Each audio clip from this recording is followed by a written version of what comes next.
तो स्वागत है आप सभी का मेरे इस यूट्यूब चैनल में जिसका नाम है ज्ञान लर्निंग। दोस्तों आज का वीडियो बहुत ही इंटरेस्टिंग होने वाला है, इसलिए चैनल को सब्सक्राइब करें, लास्ट तक देखते रहें। जो हमारा टॉपिक है कि व्हाट इज आरएलसी सर्किट और power factor why important in our electricity bill में हमारा जो है ना पावर फैक्टर इंपॉर्टेंट क्या होता है। सपोज पहले जो हम आरएलसी सर्किट के बारे में बात कर लेते हैं दोस्तों। जहाँ पे आर जहाँ पे क्या है कि रेजिस्टेंस है, एल का इंडक्टर है, C4 कैपेसिटर है। और जब ये तीनों इक्विपमेंट जब ये तीनों जैसे ये रेजिस्टेंस है, ये इंडक्टर है, ये इंडक्टर मतलब एक तरीके से कॉइल है, एक कैपेसिटर है। जब किसी वोल्टेज सोर्स के अक्रॉस जब हम इसको कनेक्ट कर देते हैं तो इसको बोलते हैं हम दोस्तों RLC circuit. Inductor capacitor are connected across the voltage supply then it is called जो है ना आरएलसी सर्किट। रेजिस्टेंस को दोस्तों इस तरीके से सिंबल लेते हैं। जब हमारे घरों में या ऑफिस में जब हमारे घर का लोड यदि रेसिस्टिव नेचर का होगा तो उस कंडीशन में हमारा जो पावर फैक्टर होगा यूनिटी होगा, लॉसेस जो है ना जीरो हो जाएगा। यदि हमारे घरों का यदि लोड यदि इंडक्टिव टाइप है, यदि कॉइल टाइप है, सपोज जैसे जो भी मोटर होता है, फैन होता है, उसके अंदर कॉइल की वाइंडिंग किया रहता है, तो ये जो है ना इंडक्टिव नेचर का होता है।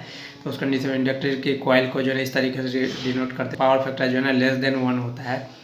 और यदि हमारा कैपेसिटिव नेचर का यदि लोड है तो उस कंडीशन में पावर जो है ना अप्रॉक्स जो है ना 1 हो जाता है। तो इस कंडीशन में सबसे ज़्यादा जो लॉसेस होता है ड्यू टू इंडक्टिव लोड की वजह से जो है मैक्सिमम लॉसेस होता है। दोस्तों इसका मतलब क्या है कि हमारे घरों का लोड जो 3 प्रकार के हो सकते हैं। या फिर जो है ना रेसिस्टिव नेचर होगा, उस कंडीशन में जो लॉसेस जीरो होगा। यदि इंडक्टिव नेचर होगा तो लॉसेस जो है ना ज़्यादा होगा। और यदि कैपेसिटिव नेचर होगा तो अप्रॉक्स जो है ना जीरो होगा।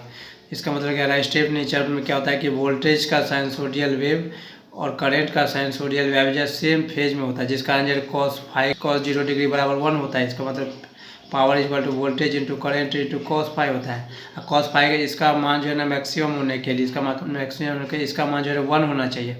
और ये 1 तभी होगा जब हमारा मतलब cos 0 डिग्री होना चाहिए। और cos 0 डिग्री होने के लिए जो है हमारा वोल्टेज साइनसोडियल वेव और करंट साइनसोडियल वेव जो है सेम फेज में रहेगा, तभी हमारा जो है पावर फैक्टर जो है ना पावर हमारा जो है ना मैक्सिमम होगा।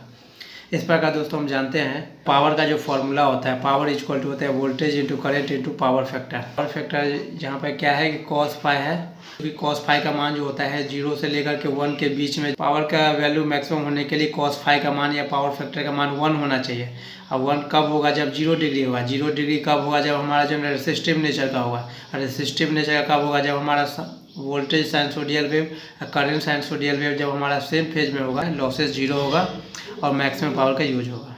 दोस्तों हम एग्जांपल से हम समझते हैं कि जब हमारा इनकमिंग सप्लाई यदि 500 वाट यदि रहेगा तो उस कंडीशन क्या है कि पावर इस फॉर्मूले में हम पुट कर देंगे।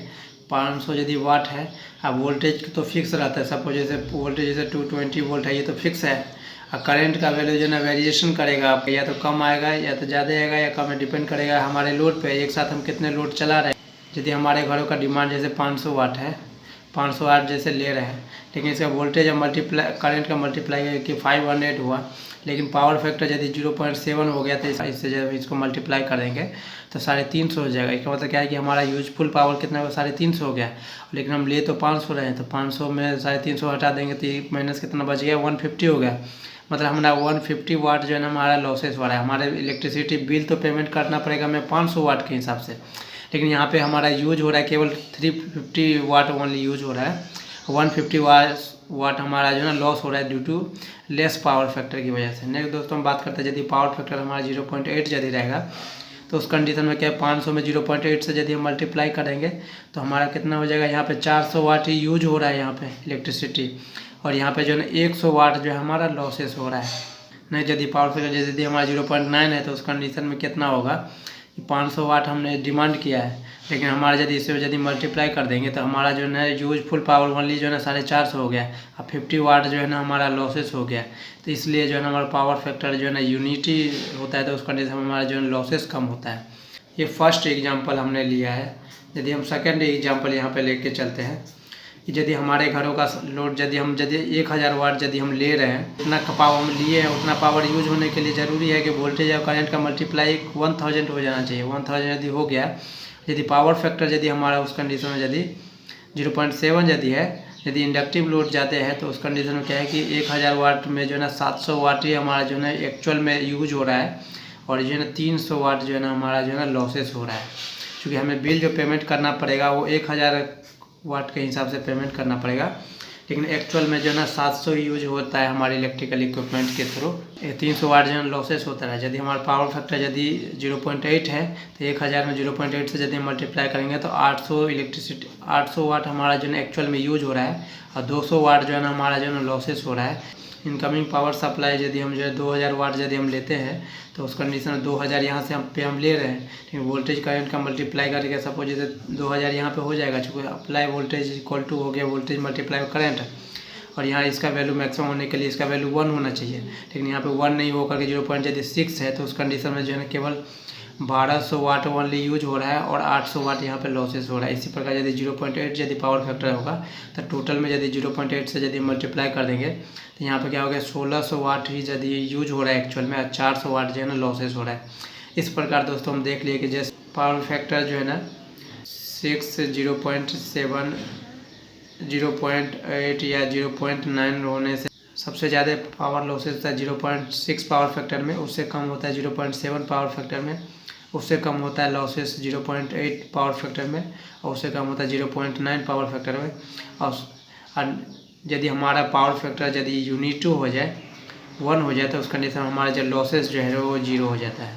हमारे घरों में या जो भी इलेक्ट्रिकल इक्विपमेंट्स हम लगाते हैं तो उसके लिए जो है ना पावर फैक्टर इम्प्रूवमेंट करने के लिए हम जो है ना कैपेसिटर यूज करते हैं। फॉर द पर्पस हमारा जो है ना पावर फैक्टर हमेशा 1 रहे, क्योंकि पावर इक्वल टू होता है voltage into current into cos phi. अब पावर का मान मैक्सिमम होने के लिए, इन दोनों का मान मैक्सिमम होने के लिए हमें इसका वैल्यू जो है ना हमें 1 लाना होगा। डिमांड हम करेंगे उतना हमें जो है एक्चुअल में यूज हो जाएगा, लॉसेस जो हो जाएगा 0 हो जाएगा। इसका मतलब हमारा या तो पावर फैक्टर या तो 0.99 हो या फिर जो है अप्रॉक्स जो है ना 1 हो, तो इस कंडीशन में जो हमारा लॉसेस जो हो जाएगा 0 हो जाएगा, और यूज एक्चुअल में यूज जो हो जाएगा वो मैक्सिमम हो जाएगा। दोस्तों उम्मीद करता हूँ आपको ये वीडियो समझ में आया होगा। वीडियो से रिलेटेड आपके मन में यदि कोई सवाल हो तो कमेंट करके ज़रूर पूछ सकते हैं। लास्ट तक वीडियो देखने के लिए धन्यवाद। Thanks for watching.